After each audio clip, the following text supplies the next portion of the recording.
All right, Shalom. Um,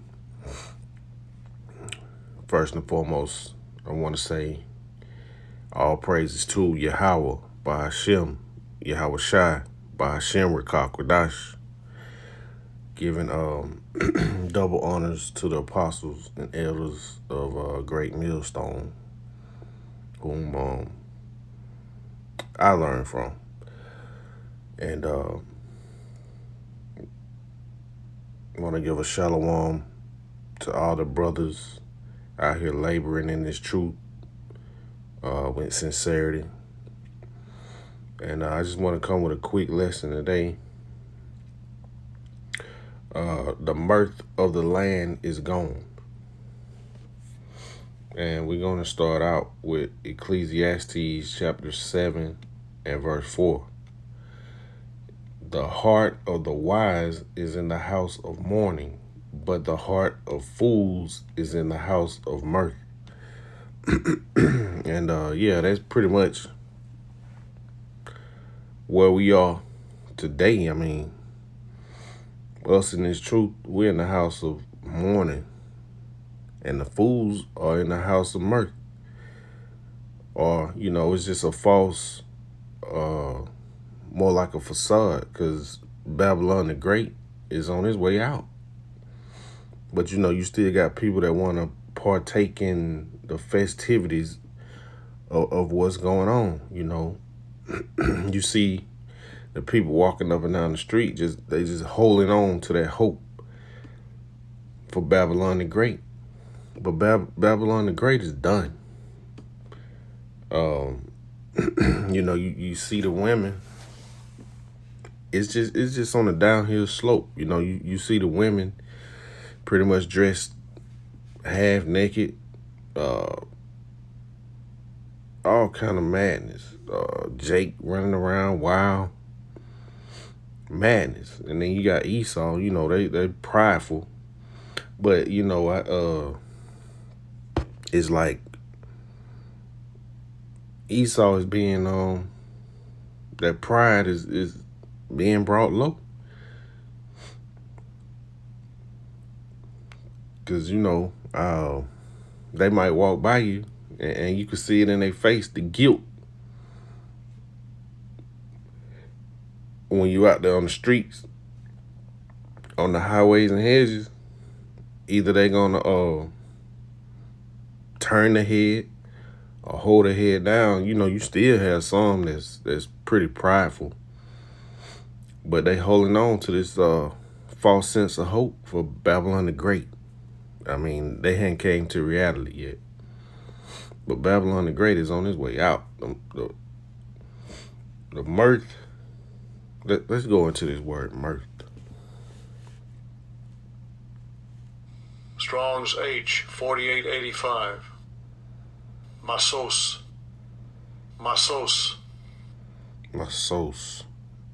It's exultation, joy, rejoicing. So they still trying to rejoice in Babylon the Great. Let's see what exaltation. Exaltation. A feeling of triumphant elation or jubilation, rejoicing. So yeah, they still got a false sense of hope that Babylon the Great is gonna come back to its so-called glory, but it's not gonna happen. Got the men on the highways and hedges, speaking this wicked nation down, and it's coming down. And as we can see in the past 2 years, it came down at a rapid pace. So who's to know what the next 6 months might bring? If it's that long. All right, from there we're gonna go to the book of Isaiah, chapter 24 and verse 11. There is a crying for wine in the streets, and we know when it speaks of wine, it's speaking of wisdom. So it's a crying for wisdom in the streets. All joy is darkened. The mirth of the land is gone. Verse 12, in the city is left desolation, and the gate is smitten with destruction. So, hey, this place is slated for destruction. And it's gonna come a point in time where people gonna be crying for wisdom in the streets, but it's gonna be too late. Too late. And as we see, time is getting shorter, especially for Babylon the Great. And it's even worse in other places. I don't understand, a lot of people don't pay attention to what's going on around the world. I personally have talked to some jakes that say like the stuff that's going on in Australia. Oh, that stuff, man, that'll never happen over here. They holding on to that mirth, not knowing, what's going on around them. But we're going to go to Proverbs, speaking of, wine in the streets. The people going to seek the Lord early, but it's going to be too late. It's we'll go to the book of Proverbs chapter 1. And we'll start at 26. It say, I also will laugh at your calamity. I will mock when your fear cometh.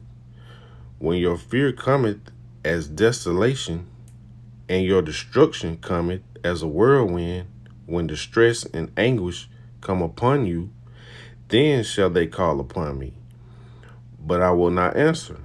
They shall seek me early, but they shall not find me.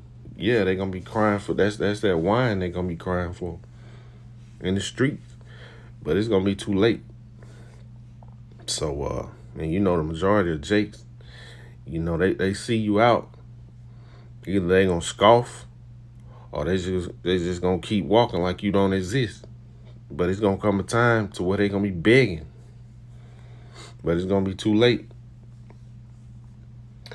All right, we're going to go to the book of Proverbs chapter 14 and verse 13. Even in laughter, the heart is sorrowful. At the end of that, mirth is heaviness. Speaking of Jake, most Jake party. And, I was one of these people too. At one point in time, we party, we do all types of things, celebrate these holidays, and just do all types of worldly things that we feel, that make us feel good. But at the end of the day, you when it's over with, that heaviness hit you, Even all these jakes that want to be bragging about money and all this other stuff, what they doing, their job, their career. At the end of the day, when they alone, that heaviness hit them. Like, how can you be happy in Babylon the Great? Especially us, being under the curses, it's always going to be something. So, even when you see Jake being overly happy with laughter, hey, it ain't, most of the time it's just to cover something up. But moving on, Ecclesiastes chapter 12 and verse 3. In the day when the keepers of the house shall tremble, and the strong men shall bow themselves, and the grinders cease, because they are few, and those that look out of the windows be darkened, and the doors shall be shut in the streets, when the sound of the grinding is low, and he shall rise up at the voice of the bird, and all the daughters of music shall be brought low.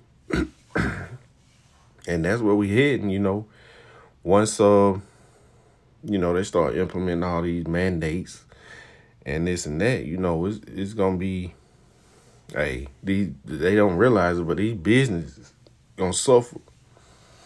If you telling people they can't go in a certain place unless you got vaccination or a card to get in, hey, most people, I saw it, it's like a split in the country, like 50-50 or something like that, with vaccinated and unvaccinated people.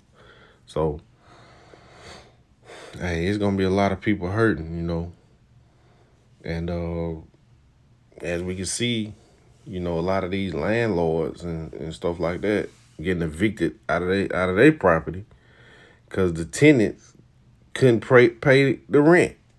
So it's, hey, and now that's over with. The tenants got to move out, so that's gonna be like a lot of homelessness and all that. Hey man, Babylon the Great is gone, man. If you trying to hold on, and it's mostly Jake, they so blind, Esau can see what's going on.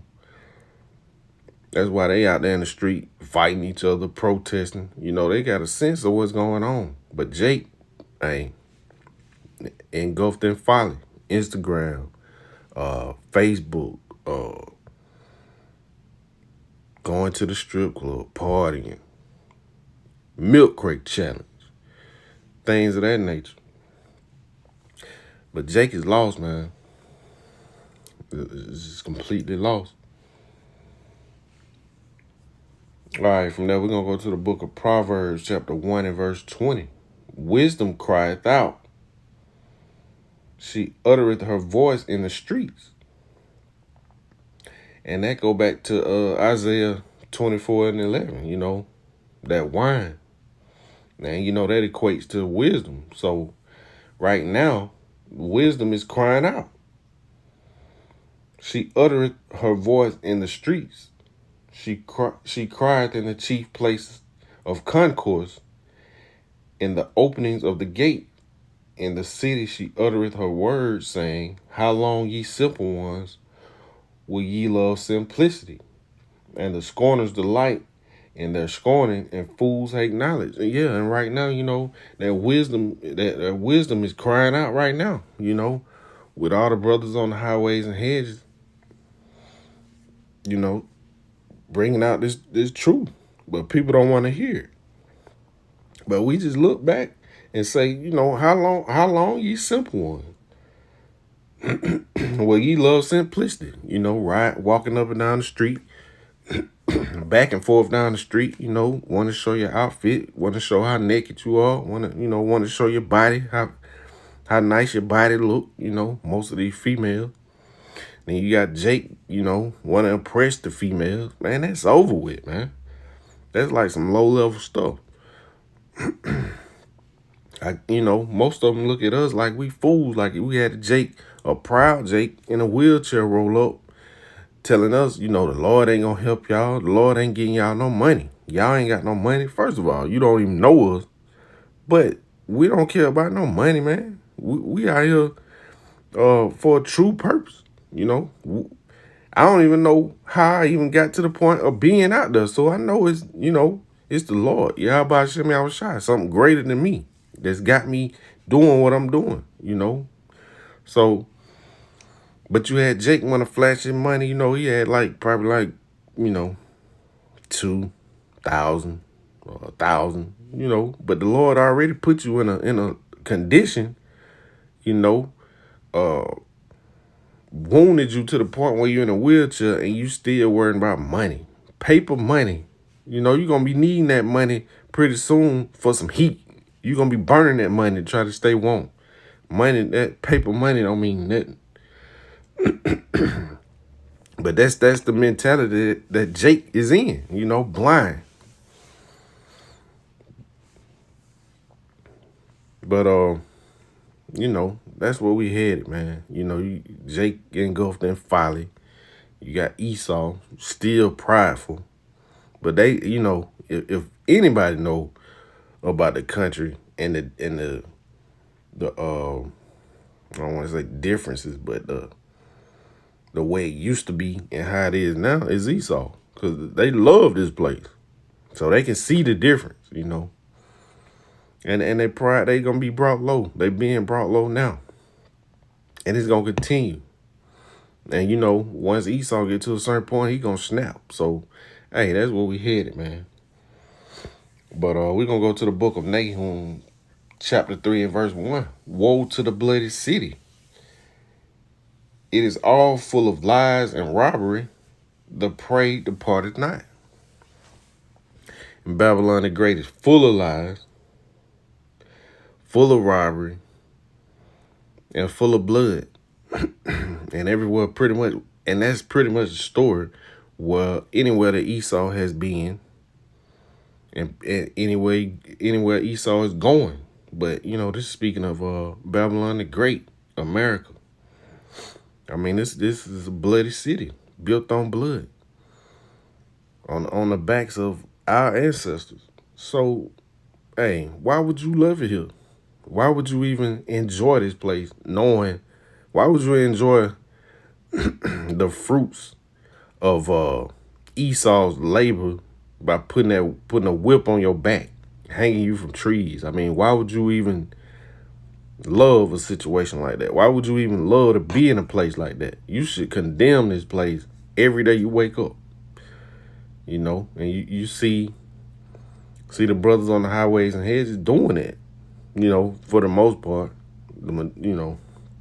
a lot of people, I mean, some people not doing it, but hey, we out here to prophesy and speak this country out of existence, and we praying for Yahweh Hashem Yahushua to come back.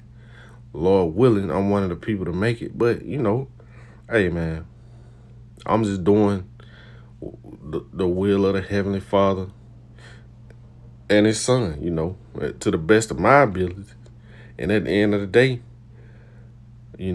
hopefully it's good enough to get me salvation. But I'm going to continue to preach the word as Yahweh Hashem Yahushua instructed me to, Second Ezra chapter 15, verse 1, starting at verse 1. You out here to prophesy. Warn the people, whether they hear or forbear. And that's what we out here to do, Hey, you got of course, we got the vaccine coming. It's already here. And then you got the mark coming. It's already here pretty much. So, you got to warn the people, man. But with that being said, just want to say shalom. And you brothers and sisters out there, just stay prayed up. And DTA.